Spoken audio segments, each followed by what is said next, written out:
मीएनआर आया, तोड़की लाया, लेकिन तोड़की लाने के बाद में भी भारतीय जनता पार्टी भी नामा उसके पूरा सत्यानाश करके वो चला गया। आपने देख रहे हैं क्या, अभी मीडिया में आप कभी देख रहे हैं क्या? 2-3 दिन हो गया अभी इलेक्शन के रिजल्ट आए नहीं, अभी ना वो दिख रहे हैं, ना भारतीय जनता पार्टी के अध्यक्ष चंद्रशेखर बावनकुळे दिख रहे हैं, वो लोग गायब हो गया। हूँ मैं बहुत दुखी हूँ, क्योंकि एक सीट वो अकोला लोकसभा कॉन्स्टिट्यूंसी, इंडिया को संविधान देने वाला, इंडिया को जातीय परिवर्तन, सामाजिक परिवर्तन, धार्मिक परिवर्तन, सभी को एक अच्छा परिवर्तनवादी विचारधारा रखने वाला सम्माननीय आदरणीय विश्वभूषण डॉक्टर बाबा साहब अम्बेडकर के नातू बाला साहब अम्बेडकर को सब लोगों ने मिलकर हराया, मैं ऐसा मानूंगा। क्योंकि आदरणीय बाला साहब अम्बेडकर जब महाविकास आघाड़ी के साथ सीट शेयरिंग के साथ बातचीत नहीं हो गया, उसके बावजूद भी बाला साहब अम्बेडकर ने उनके बड़े दिल रखते हुए शाहू महाराज को सपोर्ट किया है, और नागपुर में विकास ठाकरे को, कांग्रेस के कैंडिडेट है, उनको सपोर्ट किया है।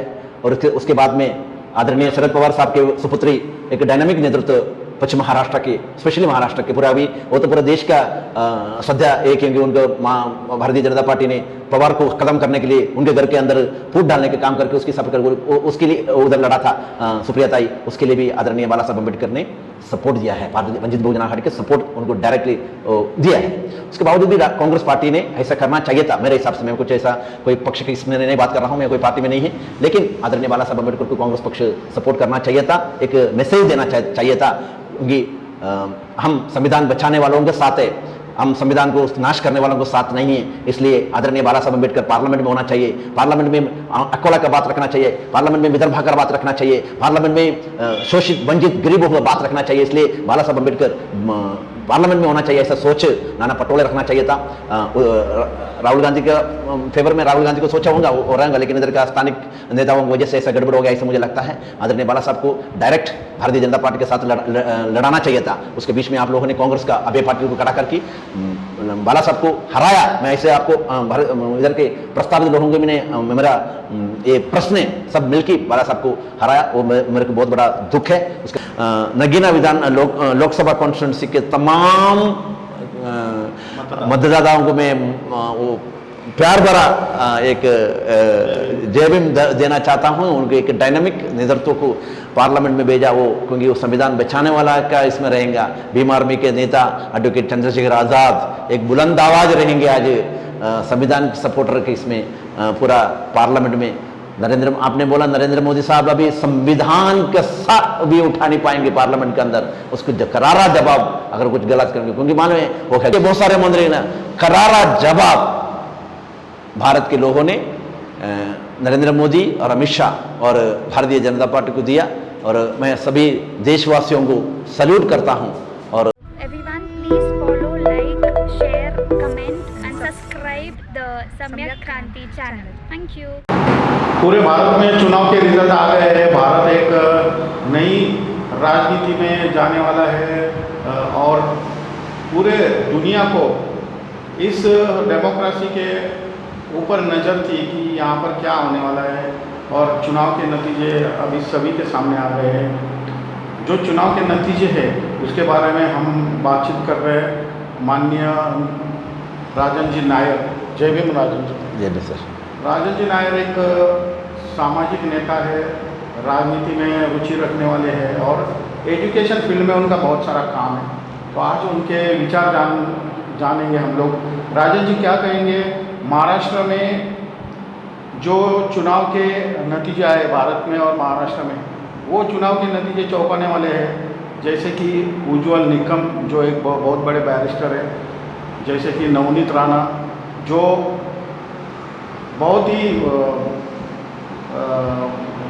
बहुत चिल्ला रही थी कि मैं जीत के आऊँगी, और उनको बहुत गर्व था कि वो जीत के आने वाली है। तो उनकी हार हुई है, और महाराष्ट्र के बाहर भी बहुत सारे मंत्रियों की बीजेपी की हार हुई है, करारी हार हुई है। तो क्या कहेंगे इस जो चुनाव के नतीजे है इसके बारे में आपकी क्या राय है? एग्जिट पोल वालों ने जो एग्जिट पोल रखा था वो पोल पूरा तहस नहस हो गया है। 400 पार की सरकार थी और 200-250 में निपट गई है। क्या कहेंगे आप इसके बारे में? जय भीम, जय कृष्ण, जय संविधान। आज मेरी मुलाकात सम्यक क्रांति न्यूज़ द्वारा पूरा भारतवर्ष में आप लोग सुन रहे, आप सभी श्रोता को मेरा नमस्कार। सम्माननीय पत्रकार ने मुझे पूछा गया है कि एक अच्छा इलेक्शन 2024 में उसका रिजल्ट पूरा भारत देश में और उसके साथ महाराष्ट्र में आया। महाराष्ट्र में 48 सीट वाला हमारा पूरा देश में सेकंड नंबर वाला राज्य, उधर के पूरा वोट डालने वाला सभी मतदारों को मैं धन्यवाद देना चाहता हूं कि उन्होंने एक सोच समझ के एक रिजल्ट दिया है और उसमें से 30 इंडिया आघाड़ी महाविकास आघाड़ी के साथ दिया है और 17 विरोधियों का हाथ में दिया और एक अपक्ष को दिया और अपक्ष भी इंडिया आघाड़ी के साथ, क्योंकि वो महाराष्ट्र का चौंकाने वाले रिजल्ट है, उसके बारे में क्या राय है? चौंकाने वाला रिजल्ट भी मैं बोलना चाहता हूँ। चौंकाने वाला बोलो तो कहाँ के रिजल्ट के बारे में आप कह रहे हैं? और उज्ज्वल निकम जो एक बहुत बड़े दिग्गज के नाम से उन्हें चुनाव में उतारा गया था। ये मेरे लिए तो ये दोनों सीटें चौंकाने वाला नहीं है। मैंने सोचा है रिजल्ट आया है, क्योंकि आपने चौंकाने वाला बोलते इसलिए मैंने वो चौंकाने वाले के हिसाब से बात कराएगा। आपको मालूम है कि पूरा भारतीय जनता पार्टी के सरकार के अंदर उद्धव जी ठाकरे के जब उन्होंने सत्ता में थे टाइम पर नवनीत राणा ने क्या कहा उनको, मुस्लिम के विरोध में राज ठाकरे ने भोंगा का मैटर आता है वो उसका टाइम पर उन्होंने बोला था। क्योंकि सर आपके माध्यम से बोलना चाहता हूं, पूरा देश सेक्युलर देश है, ये देश मुस्लिम का देश है, क्रांतिकारियों का देश है, ये देश क्रिश्चियनों का देश है, एक देश दलितों का देश है, ये देश सभी का है। अपन सब मिलकर अच्छा एक साथी के नाते आप ये देश है। वो देश में धर्म के नाम में विरोध करने का काम आज कोई लोग किया है, उसमें राज ठाकरे ने किया है। राज ठाकरे का वो टाइम पर मुस्लिम का बोंगा लगाने और उनके धर्म की बात है, वो बोंगा लगाने क्या है वो थोड़ा कम करने के लिए बोलने का, लेकिन नहीं मुस्लिम का ऐसा करते हैं वैसा करते। उसके साथ जुड़ गए थे कौन? नवनीत राणा। नवनीत राणा उद्धव ठाकरे साहब को चैलेंज किया, मैं आऊंगा आपको हनुमान चालीसा करेंगे बोल के, और उसके साथ बच्चू कडू साहब के साथ उसने पंगा लिया है। और उन्होंने पहले उधर सभा लेने के लिए किया था, लेकिन ना मेरे पास मेरा कौन है, अमित शाह है, अमित शाह का सभा में लूंगा बोल के उधर प्रॉब्लम किया, क्रिएट किया। इस प्रकार के काम करने वाला, हम करने वाला नवनीत राणा, क्योंकि उनका कास्ट सर्टिफिकेट भी कोर्ट ने गलत बोला है। ऐसा बाला साहब अम्बेडकर भी साहब ने भी बोला था, वो उनका वर्डिक्ट आने वाले अभी देखेंगे, मालूम नहीं अभी क्या होता है वो देखेंगे अपन। उस प्रकार का अहम वाला मैडम नवनीत राणा और उनका पति बडनेरे का अमदार राणे का वो जगह महाराष्ट्र का स्पेशली अमरावती के लोगों ने दिखाया। और उसके साथ आपने बोला एडवोकेट उज्ज्वल निकम सर, मैं उनको सम्मान करता सर, वो कहेंगे वो एक रियल अच्छा एक एडवोकेट है। वो कसाब के मैटर में क्या है वो माले अपना वो टाइम पर पुलिस अधिकारियों को किसने बंदूक मारा वो उस प्रकार का, मैं क्योंकि मैं वो टाइम पर उधर नहीं था इसलिए उसको बारे में नहीं, लेकिन उन्होंने वकील का काम एक पब्लिक प्रोसिक्यूटर का हिसाब से अच्छा भी किया होगा बुरा भी किया होगा, लेकिन मैं एक वकील के नाते उनको सम्मान करते हैं। लेकिन वो भारतीय जनता पार्टी बोल के एक अच्छा व्यक्ति गलत पार्टी में इलेक्शन लड़ा, अगर उन्होंने इंडिया आघाड़ी के साथ लड़ा होता एक दूसरा जगह में लेके अच्छा उन्होंने इंडिया आघाड़ी का इसमें होना चाहिए था, ऐसा मैं बोलूँगा। लेकिन लड़ने के लिए किसके पास गया ना, एक यूथ आइकन महाराष्ट्र का एक दलित चेहरा सम्माननीय वर्षा गायकवाड़ मैडम के विरोध में लड़ा। वो क्योंकि भारतीय जनता पार्टी ऐसा है दलित चेहराओं को डाउन करने के लिए कोशिश करते हैं, ऐसा इस प्रकार के लोगों को वो प्रोपेगेंडा करने के लिए कोशिश करते, लेकिन उसके भी करारा जवाब वर्षाताई और उनका पूरा महाराष्ट्र का दलित वोटर ने दिया, ऐसा मैं बोलूंगा। दलित वोटर ऐसा बोलना नहीं चाहता है, लेकिन वो बोल रहे हैं क्योंकि ये भारतीय जनता पार्टी का प्रोपेगेंडा है। अंबेडकर मूवमेंट में काम करने वाला, क्योंकि गरीब उम्मीदवार को हराने के लिए बलाढ्य उम्मीदवार खड़ा करना, लेकिन उसका जगह दिखाने का काम महाराष्ट्र के लोग किया है। नीलेश लंके और विखे पाटिल का भी चुनाव चर्चा में रहा है, तो उसके बारे में क्या रहा है? बढ़िया, मैंने क्वेश्चन आपने ये भी पूछा। आदरणीय शरद पवार साहब ने सोच समझकर एक उम्मीदवार खड़ा कर दिया था, वो पहले था किधर था वो, लेकिन वो बहुत अच्छा, क्योंकि महाराष्ट्र का ये भी एक प्रकार का, पहले वो कांग्रेस के बहुत बड़ा नेता था सम्माननीय विखे पाटिल साहब, और उनका बेटा सर आपको मालूम नहीं, पूरा अहमदनगर में पूरा एजुकेशन इंस्टीट्यूट, पूरा शक्कर कारखाना, पूरा मेडिकल कॉलेज, उसमें एडमिशन की इसमें पैसे से बहुत मतंबर लोग बन के बैठा है विखे पाटिल। उनका बेटा उसको मैं बोल के उसका आदरणीय लंगे सर ने कोरोना के टाइम में एक आमदार के नाते ने लोगों के लिए कितना अच्छा काम किया, वो काम का बहुत ही आज उनको नगर का खासदार बना के भेजा लोगों ने। मैं उनका नगर के सभी लोगों को मैं सल्यूट करना चाहता हूँ। आपने देखा कि जो सरकार बनने जा रही है उस सरकार में चंद्रबाबू नायडू है और नीतीश कुमार है, उनकी भूमिका बहुत ही महत्वपूर्ण होने जा रही है। तो आपको क्या लगता है चंद्रबाबू नायडू और नीतीश कुमार किसके साथ जाना चाहिए और क्या करना चाहिए, किसकी सरकार बननी चाहिए? हाँ जी, चंद्रबाबू नायडू साहब आंध्रा के एक नेता के नाते, देश के नेता के नाते, और नीतीश कुमार साहब बिहार के मुख्यमंत्री के नाते, और देश के एक, क्योंकि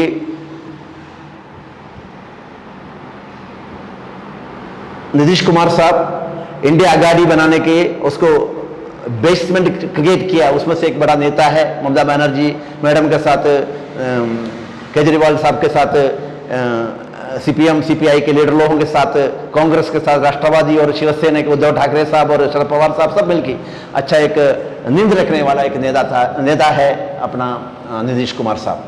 लेकिन मैं आप बोलना चाहता हूं, लोग अभी किंग मेकर बन के बैठा है। उधर भी वो दोनों भी डिप्टी प्राइम मिनिस्टर बन सकते हैं, इधर भी डिप्टी प्राइम मिनिस्टर वो पोजीशन में हो। लेकिन मुझे नहीं लगता है एक फैक्चर्ड मैंडेट वाला सरकार सम्माननीय मोदी साहब लीड कर सकते। मोदी साहब नहीं लीड कर पाएंगे, क्योंकि उनको मेरा बात समझना चाहिए। कोई आपको माने कोई भी मंत्री के बारे, नितिन गडकरी साहब के अलावा, नितिन गडकरी साहब अकेले CPWD मिनिस्टर था, उसके वजह से उन्होंने बहुत अच्छा काम किया पूरा देश में वो। लेकिन बाकी लोगों का कोई आपने मिनिस्टर नाम सुना है क्या? आपने कोई मालूम नहीं कौन है मिनिस्टर। उस प्रकार का सोच रखने वाला प्राइम मिनिस्टर है, लेकिन वो उनके अंडर में नीतीश कुमार साहब हो, और उनका नाम क्या है सर, सॉरी, चंद्रबाबू नायडू साहब, ये दोनों रहेंगे। और उन्होंने जरूर इंडिया आघाड़ी के साथ, शरद पवार के साहब के साथ, उद्धव ठाकरे साहब हो, ममता बनर्जी हो, उनके साथ आएंगे, जरूर आएंगे दोनों। उधर भी वो डिप्टी प्राइम मिनिस्टर है और इधर भी डिप्टी प्राइम मिनिस्टर है, क्योंकि उनको चंद्रबाबू नायडू की आंध्र प्रदेश को स्पेशल स्टेट का और स्पेशल पैकेज के टाइम नरेंद्र मोदी साहब ने दिया नहीं है। और ये सेम जब उधर फ्लड हो गया था, वो टाइम पर भी कुछ बहुत बड़ा गेम हो गया था। नीतीश कुमार जी जब वो मुख्यमंत्री था बिहार का, और नरेंद्र मोदी साहब महाराष्ट्र भारत के प्रधानमंत्री था, वो टाइम पर उनको भी पैकेज नहीं दिया, उनको भी बहुत सारे, इसलिए वो सब बहुत सोच उनके पास है। लेकिन ऐसा एक अच्छा, क्योंकि शिव छत्रपति शाहू फुले, मुस्लिम क्रिश्चियन, ये सभी को, दलित, उनको सबको लेके चलने वाला दोनों नेता है, वो मैं बोलूँगा। क्योंकि और मैं आपको जो चंद्रबाबू नायडू के साहब की बात करें, वो मुस्लिम के फेवर वाला है, मुस्लिम को आरक्षण देने का ये सपोर्ट करते हैं, और मुस्लिम को दफन भूमि का ही सपोर्ट करते हैं। ऐसा नेता है चंद्रबाबू नायडू, ऐसे नेता है नीतीश कुमार साहब भी। उनके दोनों को ये बीजेपी के साथ कितना जाएंगे, कहाँ तक जाएंगे, 2-3 महीने रहेंगे, लेकिन उसके बाद में अगर वो होंगे तो मालूम नहीं है कैसा होगा।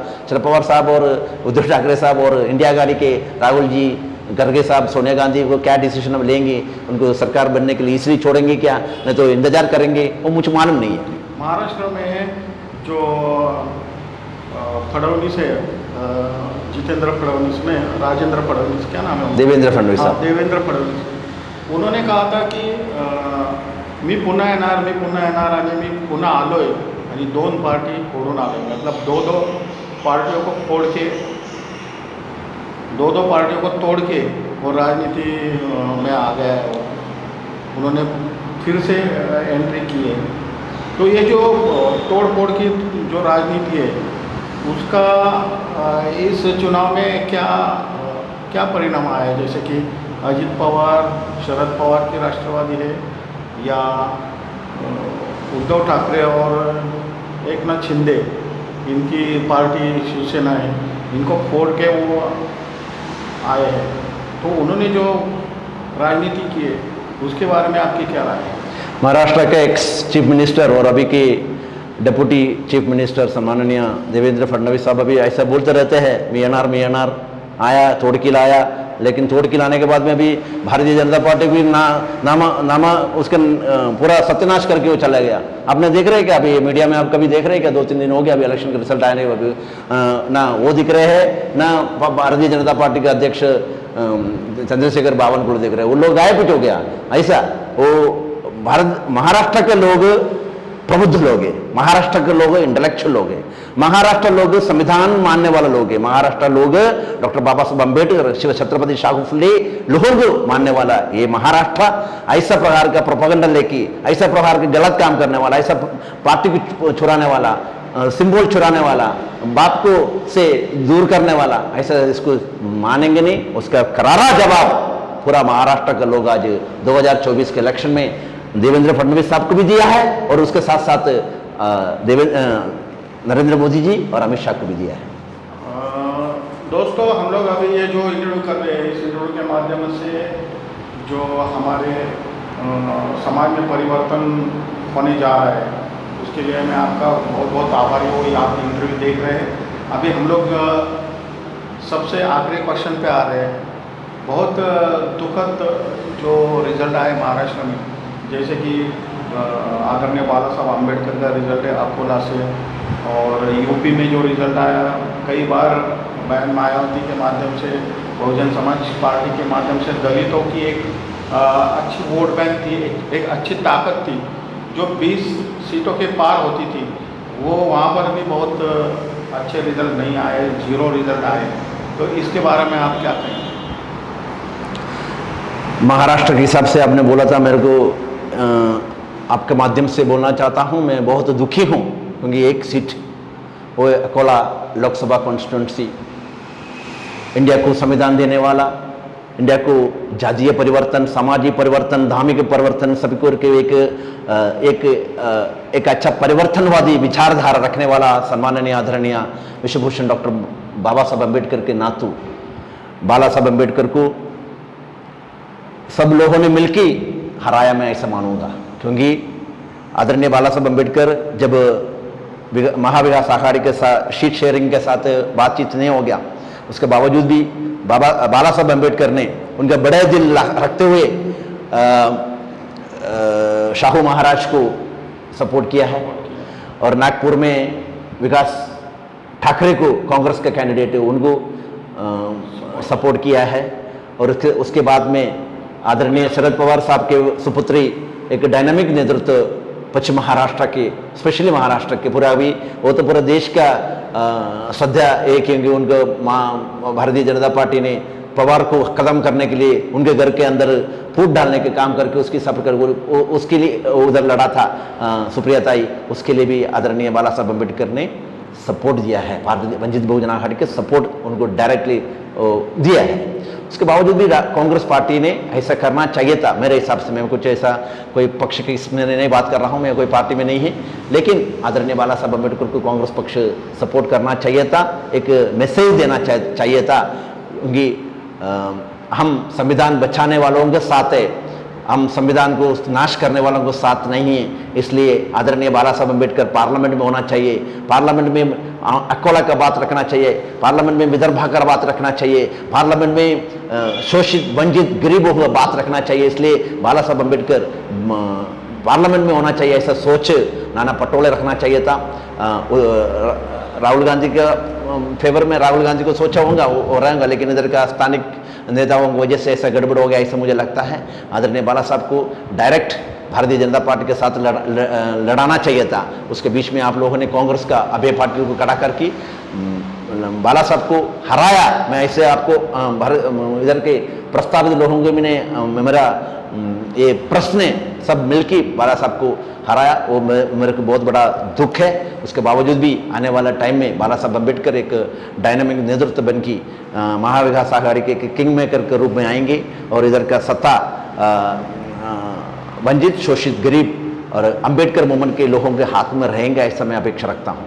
और उसके साथ आपने मेरे को बोला मायावती की स्ट्रैटेजी मुझे अभी समझ में नहीं आ रहा है। एक बहुत इंजीनियरिंग, सोशल इंजीनियरिंग करने के फिराक में चले गए, और उसके इसमें मैं अभी बोलना चाहता हूँ भारतीय जनता पार्टी को उनका सपोर्ट ज़्यादा हो गया साहब। ऐसा वो सब जगह में मुस्लिम को खड़ा करके, नहीं तो और सीट आ जाते हो, लेकिन एक सिस्टमेटिक इसमें नहीं हो। अभी घशीराम साहब का टाइम अलग थे, 4 बार का मुख्यमंत्री है मायावती जी, लेकिन एक स्ट्रॉन्ग लीडर के नाते, दलितों के लीडर के नाते, एक सोशल इंजीनियरिंग के एक वक्ता के नाते वो उभर के आना चाहिए था। लेकिन मुझे उत्तर प्रदेश का कलीना लोकसभा के लोगों को कलीना नहीं, नगीना अपना इधर का विधानसभा है मुंबई का, नगीना लोकसभा कॉन्स्टिट्यूंसी के तमाम मतदाताओं को मैं वो प्यार भरा एक जय भीम देना चाहता हूं। उनके एक डायनामिक नेतृत्व को पार्लियामेंट में भेजा, वो क्योंकि वो संविधान बचाने वाला का इसमें रहेगा।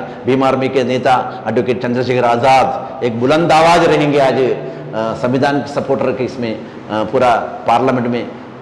आपने बोला नरेंद्र मोदी साहब अभी संविधान का साथ भी उठा नहीं पाएंगे पार्लियामेंट के अंदर, उसको करारा जवाब अगर कुछ गलत करेंगे। क्योंकि मानो वो हेगड़े ने कर्नाटक का हेगड़े ने नेता है वो भारतीय जनता पार्टी का, वो 400 पार का हम संविधान को चेंज करेंगे और कॉन्स्टिट्यूशन को रैप्चर करके उनका आरएसएस का संविधान लाके आएंगे। लेकिन आज भारतीय जनता पार्टी के अध्यक्ष नड्डा भी बोलता है अभी हमको इनका जरूरत नहीं है, क्योंकि वो डर गया। अभी आरएसएस की जरूरत नहीं हमें, क्योंकि डर गया वो, क्योंकि इस प्रकार का बहुत सारे वर्डिक्ट रिजल्ट ऐसा दिया है, उनका मुंह बंद कर दिया। संविधान का बात किया तो इसलिए भारत के मुस्लिम, भारत के क्रिश्चियन, भारत के दलित समाज, भारतीय संविधान प्रेमी, भारत के सभी एजुकेटेड लोग, भारत के सभी लोग मिलकर भारतीय जनता पार्टी को 272-73 सीट था उनका पूरा, उनको बहुमत था पहले, और उनको बाकी लोगों को पकड़ के तो 330 के आसपास आया था। बहुमत वालों को आज 241 में खड़ा कर दिया। ये एक डेमोक्रेटिक ताकत है, डॉक्टर बाबा साहब अम्बेडकर कॉन्स्टिट्यूशन का ताकत है, इधर इंडिया का पब्लिक का ताकत है, ऐसा मैं मानना चाहता हूँ। तो स्मृति ईरानी के बारे में आपकी क्या राय है, और कुछ मंत्री जीत के आए थे उसके बारे में आपकी क्या राय है? पूरा देश में चौंकाने वाला रिजल्ट भी आया, ये चौंकाने वाला रिजल्ट है। चौंकाने वाला रिजल्ट ऐसे बोलना चाहता हूँ, देश के प्रधानमंत्री के उम्मीदवार राहुल जी के पीए के हाथों से भारतीय जनता पार्टी के तीसरा नंबर के नेता, मैं ऐसा बोलना चाहता हूं क्योंकि इतना अगम है। जब गैस का भाव बढ़ते टाइम भारतीय प्रधानमंत्री मनमोहन सिंह को चूड़ियां भेजने वाली बात करने वाला स्मृति ईरानी, अमेठी का जीत हो गया, उसके बाद में इतना भयानक अहम उनको आया था। ऐसा व्यक्ति को उत्तर प्रदेश के अमेठी के लोगों ने घर बिठाने का काम किया। उन्होंने जीतने के बाद राहुल गांधी को क्या क्या बोला, प्रियंका गांधी को क्या क्या बोला, उसका सब जवाब उत्तर प्रदेश के लोगों ने दिया। ऐसे बहुत सारे मंत्री लोग, दानवे साहब हार गया, और दूल्हे से उसका दिंडोरी से पवार मैडम, सब लोग ऐसा, ट्रोंड्रम से चंद्रशेखर, वो ये भी मंत्री वो हार गया।